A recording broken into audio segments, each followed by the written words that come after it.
If you run an Embiid-centric offense in the main five, and you have LeBron and Jaylen Brown setting screens or cutting off of back screens from Maxey and VJ, and teams can't switch because then it's just LeBron or Jaylen Brown sealing off a mismatch and getting easy points in the paint. That to me has to be the vision. And it's not like you can cross match that. Like you can't say, okay, let's put a rim protector on LeBron because your rim protector has to guard Embiid. Embiid's too big and too physically imposing as a scorer still at this point. I think even last year, while limping around in 90% of his games and dragging his knees around, and then fighting appendicitis, he still ends up averaging like 31 points per 75 efficiently. He gets 11 free throw attempts per 75 and also kept his turnovers lower than usual, which I think correlates with him just playing more of a standstill role and not having the athleticism to get into tough situations. So that to me is the vision. You have LeBron bring the ball up. You know he can handle ball pressure and you know he's going to be able to get the ball to Embiid where Embiid wants the ball. That's extremely valuable. I'm picturing an offensive setup. Let's say LeBron brings the ball up right wing. They empty the right side of the court. So it's just LeBron isolated on the right side of the court. We have Tyrese Maxey deep on the left slot. We have VJ weak side left corner. We have Jaylen Brown under the basket starting in the dunker. He's going to set a cross screen for Embiid to go get the ball on the right side. So like you have an empty side post up for Embiid on the right side, kind of near the corner. Then you have like Maxey running over to set a back screen for LeBron to cut off of Embiid. And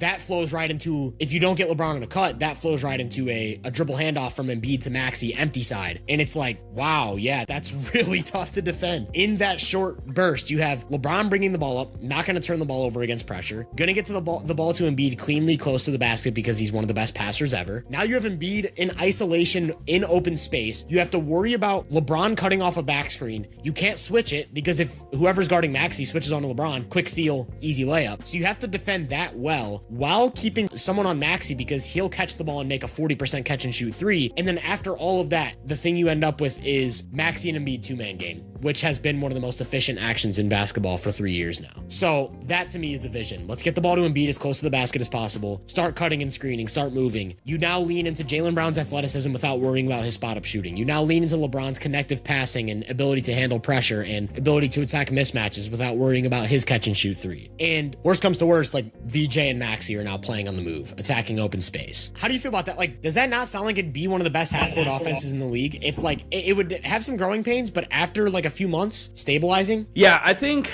you sold me on that vision for sure. And then I know the immediate thought is going to be, well, okay, if Embiid gets injured, then I think it's just very clear how you go from there. Or, okay, well, LeBron has to miss time. It's just very clear. So, like, the offensive clunkiness outside of that Embiid-centric offense clears up a little bit more once you start to slot in one of the role players, and it's Maxey. And actually, that is one of the things that you can definitely, like, give the current Sixers, like, rosters some credit for, is that Maxey, for the most part, is going to stay healthy. Jaylen Brown just racks up minutes, and he's an Iron Man, basically. Jaylen Brown, he didn't play all 82. He played 71 games this past season. I've got a stat for you that I actually ended up cutting from the LeBron video. It's related to exactly what you're talking about.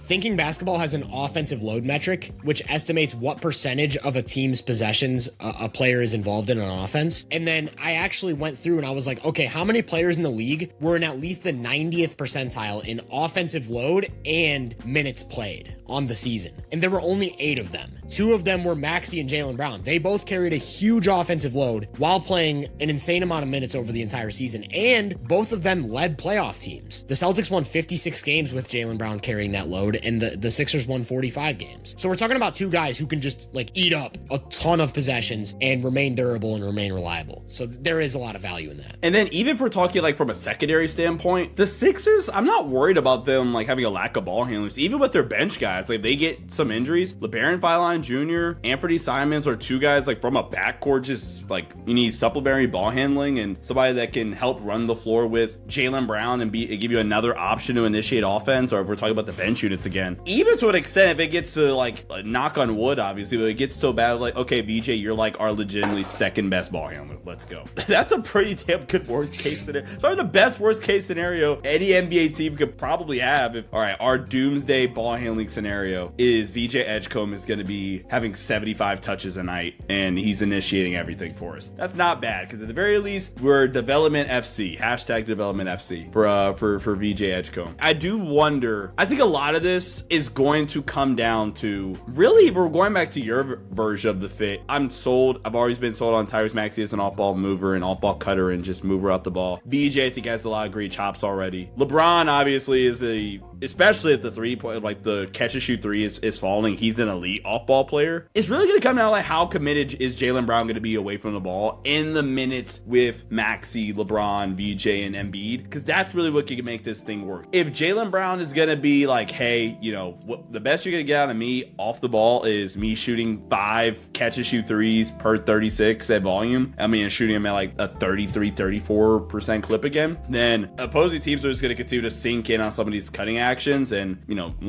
show Embiid bodies, sink it on the cutting actions. They go ahead, Jaylen Brown, you shoot 10 threes tonight, kid. We'll live with that. But how committed he's going to be, like being an active mover, and that can even set him up to get like a committed Jaylen Brown. I don't have the raw like drives per 75 possessions data in front of me, but I'm pretty sure he was top 10. I think he was second. Okay, he was second. I was about to say like Denny. I think it was Denny, Jaylen Brown, and then Shea. That actually, I think that does sound right. I remember bringing that up on one of the pods we did. It would not surprise me if just in a different way, if a locked in Jaylen Brown is like top 3 again. Or okay, maybe we want to like scale for volume if he's like still top 5. Like if we're going off that same alignment, like same vision, dude, him becoming like an off-ball screener for even like Maxey, and Maxey's running around all this stuff, and is Jaylen Brown like either slipping and just playing off a drive off of that way, or him being a DHO guy with Maxey screening or VJ screening. Like this could be a year where Jaylen Brown, if he is bought in and locked in and playing a little bit more of an off the ball role offensively, is at least with the starting groups, will still get you your spread pick and roll touches, will still get you your mid post isolation stuff or just middle of the floor isolation stuff in the staggered groups. But like this could sneakily be easily the most efficient year of Jaylen Brown's career offensively if he's willing to buy into a more like off the ball role and actually attacking some of those gaps. You brought up like Giannis and Zion and some of these other like dominant, even to a certain extent, Denny, like if you're able to buy into some of that stuff away from the ball, who cares if he goes from 29 points to 22 points, but it's 22 points of like +4 true shooting, right? And now you're getting to the playoffs like shit. I mean, we have 22 point Jaylen Brown +4 true shooting. He's attacking all these gaps with the shooting. It's not even him, it's Bron. The shooting X factor is Bron. Like that. That's 100%. The shooting X factor. The off the ball, just offensive fit in general, that X factor is Jaylen Brown, because if he's 22 +4 true shooting, and he's probably only taking like 3 threes a night because he's turning more of these off the catch spacey opportunities into drives. Now he's getting guarded even higher, and now you're setting up Maxey for more easy chances. And Embiid's able to probably operate with a little bit more space with that 5-man group, and that is probably the ultimate ceiling for the Sixers offense. I mean, they have to just